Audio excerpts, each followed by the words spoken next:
कि आ पौष मध्यान्ह 9 में। अब पौष मास क्यों सिलेक्ट किए? ये पौष जो है वो पुष धातु सु पुष्टि बने, पौष बने। तो सब दैवी जीवन को और या मार्ग को पोषण करने के लिए आप पौष मास में आप प्रकट हुए, बराबर।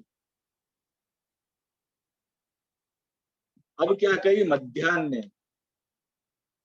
यहाँ पे सर्वाधिक चिंतन करने की आवश्यक है। आ पौष मध्यान्ह 9 में। तो मध्यान्ह शब्द सु प्रायः पुष्टि मार्गी इनको ऐसो है कि गुसाई जी को प्राकट्य दोपहर में भयो है, मध्यान्ह समय में भयो, ऐसे ही मान्यता है ना। तो प्रसंग भी आवे है कि श्री महाप्रभु जी चरनाट में आप संध्या वंदन कर रहे थे, एक ब्राह्मण एक मूर्ति को लेकर के आए और वाने वो स्वरूप विठल नाथ जी को स्वरूप હતો वो महाप्रभु जी को दियो, और महाप्रभु जी ने कही कि सेव्य और सेवक दोनों एक संग पधारे, ऐसे करके, बराबर। अब ये अपन मान के चल रहे हैं कि ये प्रसंग मध्याह्न समय को है, मध्याह्न काल में आप मध्याह्न संध्या कर रहे थे और वह समय पे ये ब्राह्मण आए हो ये स्वरूप लेके, और वहां बधाई की सूचना उनको मिली कि लालन को प्राकट्य भयो, सो करके दोनों को नाम विठल रखो। परंतु जब अपन टीकान को अपन दर्शन करेंगे तो टीकान में स्पष्ट आरोह है कि जीवनलाल जी ताजी ने भी टीका में कही कि नवमी तिथि को मध्य भाग। मैं यहाँ कुछ एक पैराग्राफ 5 के आप सब लोगों को स्पष्ट करूं हूं। अब आप देखो, श्री जीवन जी महाराज की टीका है, तो ब्रजराय जी की टीका को निकाल, नहीं वो निकाल या शेयर करते हो तो कर दे। श्री जीवनलाल जी ताजी की टीका में आपने क्या आज्ञा करी? पौष मास में मध्याह्न समय के विषय नवमी के दिन अर्थात नवमी के मध्य भाग में, दिन को मध्य भाग नहीं है, नवमी तिथि जितने घटी जितने पल है, नवमी तिथि के मध्य भाग में आपको प्राकट्य है, ये जीवन जी ताज जी ने कही। और या वचन के ऊपर संप्रदाय के बहुत मूर्धन्य अद्वितीय विद्वान हुए श्री गट्टू लाला जी, उनने टिप्पण लिखो है, और गट्टू लाला जी ने टिप्पण में क्या लिखो है वो मैं बाँच के कहूं कि यह मध्याह्न समय सो नवमी को मध्य भाग लेना, ये मध्याह्न समय सो नवमी को मध्य भाग लेनो। क्यों? जो जा दिन आप प्रकट भय ता दिन औदयिक अष्टमी घटी 9 और पल 29 हती। पुनः मैं बाँचूं कि जा दिन आप प्रकट भय ता दिन औदयिक अष्टमी घटी 9 और पल 29 हती। तदुपरांत नवमी हती, तामे नवमी की घटी 21 और पल 25 को आपके प्राकट्य को इष्ट काल है, सो रात्रि बिना आवे नहीं। अब विचार करो, अपन मध्याह्न सु दिन में दोपहर के समय 11-12 बजे आप श्री को प्राकट्य भयो होय को, ऐसो अपन मान के चल रहे हैं, परंतु ग्रंथन को जब अभ्यास करेंगे तो वहां में अपने को सदर्थ खबर पड़ेगी। और आप क्या लिख रहे हैं, थोड़ो या में ज्योतिष शास्त्र को विषय है, कितने घटी कितनी पल वो सब प्रायः सब लोगों को नहीं ख्याल होए, परंतु जा दिन आप प्रकट भय ता दिन औदयिक अष्टमी घटी 9 और पल 29 हती, मतलब 9 कलाक और 29 मिनट सु नवमी तिथि लग रही है, बराबर। और उपरांत नवमी हती, तामे नवमी की घटी 21 और पल 25। अब नवमी तिथि के कितनी है? तो 21 कलाक और पल 25, वो आप गणित कर लो, गणित जोड़ लो।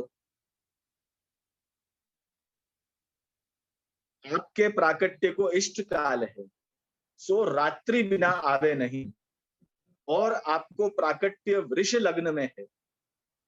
सो वृष लग्न हु सूर्य धनुष तो होए, तब अवश्य सायंकाल में ही आवे। तासु आपको प्राकट्य नवमी तिथि के मध्य भाग में है, दिन के मध्याह्न समय संभवत नहीं।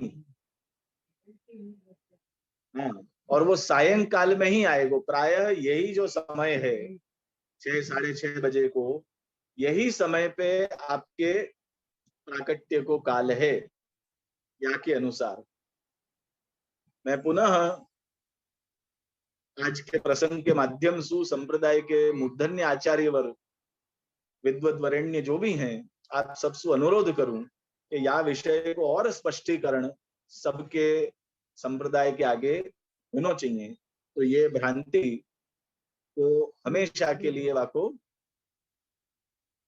निराश हो जाए। ये सब निश्चय गट्टू लाला जी अपने मन से भी नहीं कह रहे हैं, ये सब निश्चय मेरे गुरुदेव नानाजी गोस्वामी श्री व्रजवल्लभ जी महाराज ने करी के गुर्जर भाषा में गुसाई जी के प्राकट्य को एक धोड़ कियो है, सो प्रसिद्ध है। और गट्टू लाल जी के माँ मातृचरण श्री लाडो बेटी जी, जिनको ये मंदिर धोलेश्वर में है अपने पड़ोस में, और श्री लाडो बेटी जी के पिता श्री व्रजवल्लभ जी महाराज ये जूनागढ़ के महाराज श्री हते आचार्य थे। तो उनने गुजराती भाषा को एक धोड़ लिखो है, जामे गुसाई जी के प्राकट्य काल को स्पष्टीकरण है। अच्छा, अब एक और राजनगर वाले श्री व्रजराय जी महाराज, जिनने वल्लभाख्यान के ऊपर संस्कृत में टीका लिखी, श्री व्रजराय जी की टीका को भी एक अंश या विषय को लेके अपन 5 लेंगे। शेयर करो तुम, ये जो जूम में है उन लोगों के सामने ये होएगो, में आप देखो।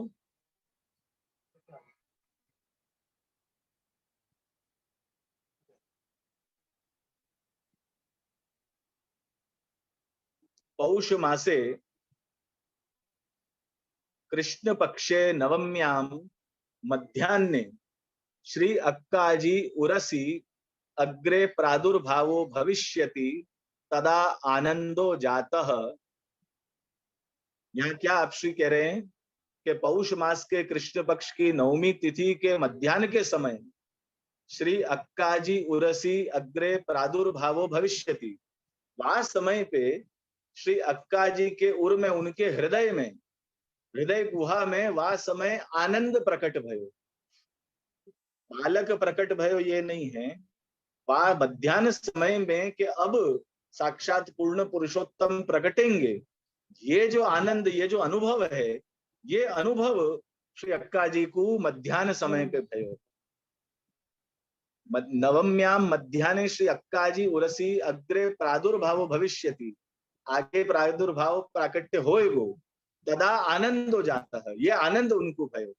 न मध्याह्न प्राकट्यम, मध्याह्न समय में श्री गोसाई जी को प्राकट्य नहीं है। प्राकट्यंतु तदनंतरम,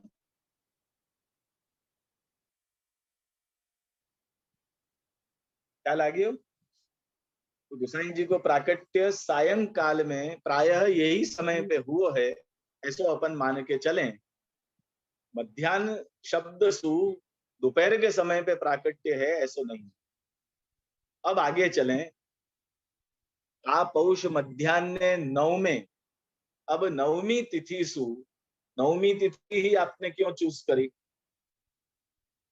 यद्यपि एक बार अपन उनको साक्षात श्री कृष्ण पूर्ण पुरुषोत्तम को प्राकट्य मानते, तो कृष्ण तो अष्टमी के दिन प्रकट हुए, तो भगवान को प्राकट्य तो अष्टमी के दिन है, और आप यहाँ नवमी के दिन आप प्रकट हो रहे हो। तो अर्थ चमत्कार अपने ऐसे कर लो कि 9 जो अंक है वो पूर्ण अंक है, 9 को गुणा करो, वो जो भी संख्या आएगी बाकू ऐड करो, वो सब 9 अंक ही बनेगी। तो 9 पूर्णांक है, यासु आपके पूर्ण अवतार को ही सूचन है, अतएव आप नवमी के दिन आप प्रकट हो। बराबर। और दूसरो भगवान रामचंद्र भी मर्यादा पुरुषोत्तम आप नवमी के दिन प्रकट हुए। तो जैसे आपने मर्यादा को स्थापन कियो, मर्यादा को रक्षण कियो, तद्वत श्री गोसाई जी के द्वारा भी वेद की मर्यादा को स्थापन होएगो और वेद मर्यादा को रक्षण होएगो, या को सूचन करने के लिए आप नवमी के दिन आप प्रकट हुए। और फिर वाक्य बाद आयो, जगती तल उद्धार करे वा प्रकट्या परम दयाल। अब आप प्रकट हुए तो प्रकट होके आपको कार्य क्या, क्या प्रयोजन आपके प्राकट्य को? तो जगती तल उद्धार करे वा प्रकट्या परम दयाल। यहाँ बहुत एक सुंदर एक एनालॉजी श्री जीवन जी ताज जी ने की है कि जैसे पृथ्वी जब रसातल में हती, डूब गई, तो वराह अवतार भयो और वराह ने आ पृथ्वी को अपने दंष्ट पे लेके और रसातल सु पाकू बाहर निकाल के और भू पे स्थित करी। तब ये पृथ्वी या प्रकार सु कही गई।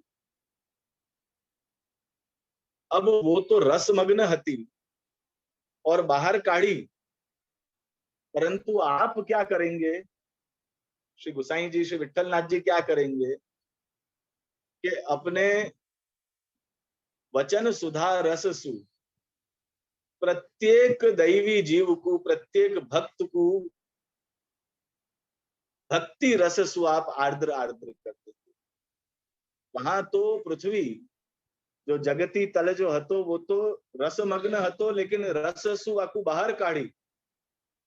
लेकिन यहाँ जगती तल उद्धार आप कैसे करेंगे कि अपने वचनामृत सु, अपने रूप सुधा रस सु, अपने वाणी के माधुर्य सु, अपने कृपा सु, अपनी करुणा सु और अपने परम उदार और परम दयालुता चरित्र सु आप प्रत्येक दैवी जीवन को आप रसमग्न करेंगे, भक्ति में आप तरबोड़ वाकू कर देंगे।